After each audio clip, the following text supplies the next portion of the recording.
Welcome to Hannity, and tonight, special counselor to the president, Kellyanne Conway, will join us. But first, Democrats and the alt-radical left are pouncing on the resignation of Donald Trump's national security advisor, retired Lieutenant General Michael Flynn. But there's a major part of this story that the mainstream media will not tell you about. And what's really going on here is what tonight's opening monologue is all about. So liberals, they're predictably wasting very little time trying to create a political firestorm over Flynn stepping down. Let's be clear. It was wrong that Flynn misled the president and vice president about his phone call with a Russian ambassador. He owned up to it. He did the right thing. He stepped down. But there's something much bigger here and much darker going on, and that's been part of the alt-radical left and their master plan to damage and destroy the president, Donald Trump, and, frankly, as collateral damage, anyone connected to him. This is about the left willing to do anything to stop President Trump from draining the swamp and changing the status quo and all the bureaucracy in Washington. And that means the media bureaucracy, that means the liberal bureaucracy, the lobbyist bureaucracy, etc. The D.C. swamp is rising up. They're colluding and viciously fighting to take down the 45th president and his entire administration. It's that serious. Now, the alt-radical left is hell-bent on annihilating everybody around the president, from his top advisors like Kellyanne Conway, Steve Bannon, Reince Priebus, Steve Miller, even Dr. Sebastian Gorka, to even the president's own children, including the media's attacked his 10-year-old son. Mike Flynn was already a very divisive and unusual choice for this job because he's it's kind of a consensus building position, and his background is really as a hothead. He's already a kind of a divisive force within this White House. So, Stephen Miller, let's take you to class for a second here, because I know you didn't go to law school. I don't know what type of school you went to, but they certainly didn't teach you civics. You're unworthy to be in the White House. You're unworthy to be in government if that's what you believe, unless it's Vladimir Putin's government. Saturday Night Live really did portray him just about as he is. I mean, he is an embarrassment even to Trump. And so I don't know how long he's going to last. It's a stunning thing that a white supremacist, Bannon, would be a permanent member of National Security Council. See this? One by one, in true Saul Alinsky form, the left and liberals in the mainstream media have been systematically going down the line of people close to President Trump and trying to take each and every one of them out. In Rules for Radicals, Alinsky explained exactly what we're seeing. Quote, pick the target, freeze it, personalize it, polarize it. Well, that's exactly what the left is doing, and now they smell blood in the water. And their ultimate target is, of course, the president himself, Donald Trump. That's why Democrats and the alt-radical left and the media have brought up the subject of impeachment already. Take a look. Let's not forget that there wasn't just one call to the Russian ambassador. There were 5 calls to the Russian ambassador. Treason's greetings. General Flynn wasn't acting alone. He wasn't going rogue. He was doing what his boss ordered him to do. And as for the Flynn investigation, it's going to turn into Flynn impeachment sooner rather than later. I have led in talking about impeachment. And some people say, well, it's too early for that. It's never too early if you understand how dangerous this man really is. They might try to wipe all this communications but clean, but those communications exist.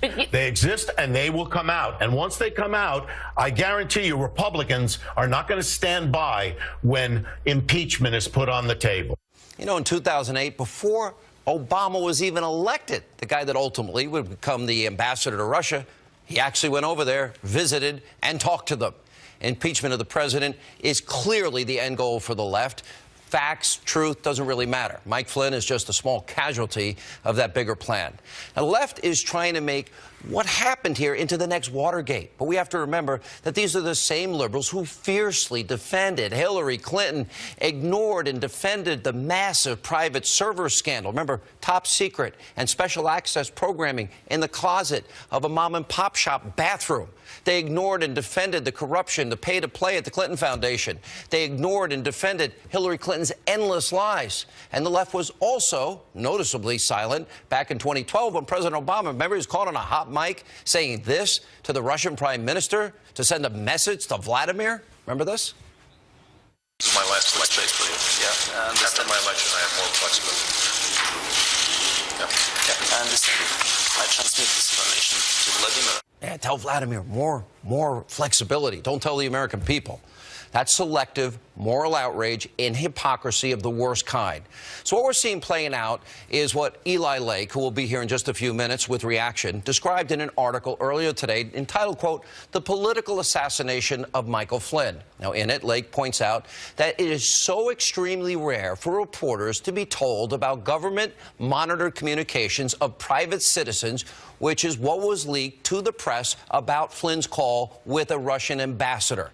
Lake then notes, quote, "Normally, intercepts of U.S. officials and citizens are some of the most tightly held government secrets. This is for good reason. Selectively disclosing details of private conversations monitored by the FBI or the NSA gives the permanent state, the bureaucracy in other words, the power to destroy reputations from the cloak of anonymity. This is what police states do." Now, it's no secret that Flynn had a very rocky relationship with the national security establishment and members of the Obama administration. He's even said that he was previously forced out of the government for daring to speak up about the threat of radical Islam and questioning the narrative being put out by the Obama White House. Now, on top of that, the endless leaks about the Trump administration is so serious that the House Intelligence Committee chairman, Congressman Devin Nunes, is now asking the FBI to launch an investigation into where are these leaks coming from. And as our own Catherine Herridge reported earlier, when Flynn was asked if the leaks were targeted, coordinated, and a possible violation of the law, he said, quote, "Yes, yes, and yes." Now, nobody in the media is telling you that. Ever since Donald Trump ran for president, there's been this liberal witch hunt. They're salivating. There's a sense of urgency. Nobody connected to him is off limits. They want everybody. Even his 10-year-old son, the media has attacked. His daughter, Ivanka, going after a woman. She's been viciously attacked. And now there are boycotts against her clothing line. The media's gone after his son, Eric, and his charity, which has donated a lot of money, millions, to St. Jude's Children's Hospital and research. But after pressure, Eric was forced to shut it down. They even went after Don Jr.'s kid recently in New York about a school that he goes to. Now, those are just a few of the examples. Here now with reaction, our Bloomberg View columnist Eli Lake, who I just talked about, Circuit News national security correspondent Sarah Carter, and New York Post columnist Paul Sperry. I want to go to you, Eli, and start with this because, first of all, the political assassination of Michael Flynn is a pretty provocative title here. Normally, intercepts of U.S. officials and citizens are some of the most tightly held government secrets for good reason. Selectively disclosing details of private conversations monitored by the FBI and NSA gives the permanent state the power to destroy. This is what police states do. The permanent state, define that. Well, it's the national security bureaucracy. It includes everything from the administrative side of the Pentagon, elements of the sort of career military, the CIA, the FBI. It's the people who would have possession of these kinds of intercepts, and we trust them. It is a public trust that this stuff does not get out into the public willy-nilly, because when you kind of selectively disclose it, you can ruin someone, because it's an extraordinary power to be able to listen to someone's phone calls or read their emails like that. Yeah, and I think what's really important here is this is, I have two articles here. One is by Kenneth Timmerman. He wrote a book back in 2007 called Shadow Warriors about the intelligence community and the damage that they can do. And there's a Time magazine piece by Sam Frizzell. All of these leaks, ever since Donald Trump got in the picture, you're saying to the country tonight, this is unprecedented. Not unprecedented, this is not common. The last time I can remember anything like this happened was in 2009. It was about Jane Harman. A lot of the press did not pick up that story. It was in CQ. But, we almost never see this kind of thing because it's not just U.S. citizens, it's also U.S. officials. This is the kind of thing that happens in banana republics when the national police will go after a political leader that they don't like and using these extraordinary powers. And we trust the NSA and the FBI to use these powers to catch criminals and terrorists, but that should not interfere in our politics. And that stuff is interfering right now in our politics because Mike Flynn was President Trump's choice. There's no other way we could have gotten that information if it weren't leaked from somebody in the intelligence community. Again. Well, no. I mean, the question really is. The other thing is this. Most senior officials who have high clearances can't see the names of the people in these intercepts. All right, so Sarah, that's the other thing. Yeah. They're redacted. What a great point. Sarah, I saw you shaking your head. Yes, yes. I mean, Eli brings up several very important points here, and I think even more so, not just what happened with Lieutenant General Mike Flynn, but think about this. They exposed an operation on the Russians as well as other state actors. They said, hey, we're monitoring all your phone calls. Your cell phone is wiretapped. Your landlines are wiretapped. What are the Russians going to do? They're going to toss their phones. They're going to up the ante. They're going to tighten their belts, and they're going to find out how to fix their phone lines so that we can't monitor them. There are people within the U.S. intelligence community that I've spoken with today and yesterday that say there should be an investigation because basically they've been burned. They've so been people burned big within time. Their own. And a yes, violation of law? Sarah, this is what you do. And this is a complete violation of law, of federal law. So you got leaks. You've got 9 people leaking to the Post, others reading transcripts on the phone. So there needs to be an investigation into this. This is bigger than what everyone's seeing. I mean, imagine this. Right now, the Russians, other state actors like Iran, Syria, everybody is just burning all of their phones. They know that the NSA has the capability to get into those scrambled That's phones. scary. Because in many ways, Eli's conclusion may be right then. If people are doing that, that is insidious and in many cases could be outright evil. Paul Sperry, before I get to you and your column, let me play Sean Spicer from earlier today talking about this very topic. The idea that not just in this administration, but the Obama administration, going back to the Bush administration and back, that we have an issue where classified information, of which this would be, is handled in such a way that it is being given out. And I know in some cases it's a good story, and I understand that, and that's to some degree your responsibility to write that. But I think there's also a story here where the amount of leaks that are coming out of people that are entrusted with national security secrets and classified information are leaking it out. That's a real concern for this president, that when he's talking on the phone with a world leader, that when he's making key decisions that are in the interest of protecting this country, that we have to wonder whether or not people who work for our government, who are entrusted with classified information and decisional-based materials, are leaking that information out. That, I do believe, is a big story that should be reported. I also believe that the president is rightly so very, very concerned about this, because it's not just something that is plaguing, you know, the current situation, but it goes back through the Obama administration, the Bush administration, the Clinton administration.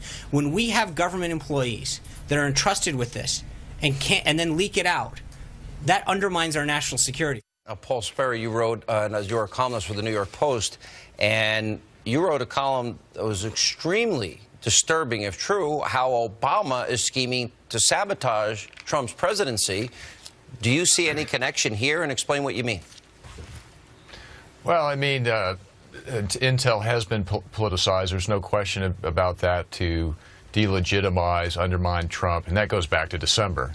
But these other protests against Trump and also Republicans in these town hall meetings, Obama and his organizers, turns out, are behind those protests. They're not spontaneous.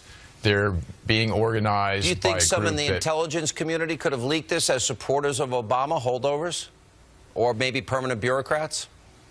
Quite possibly. In the case of these marches and these other protests, these are being organized by a group founded by Obama called Organizing for Action. It's a radical Alinsky group. It's got a lot of money, and they're training an army of agitators to sabotage Trump and his policies, while at the same time protecting Obama's legacy, like Obamacare and the Dreamers.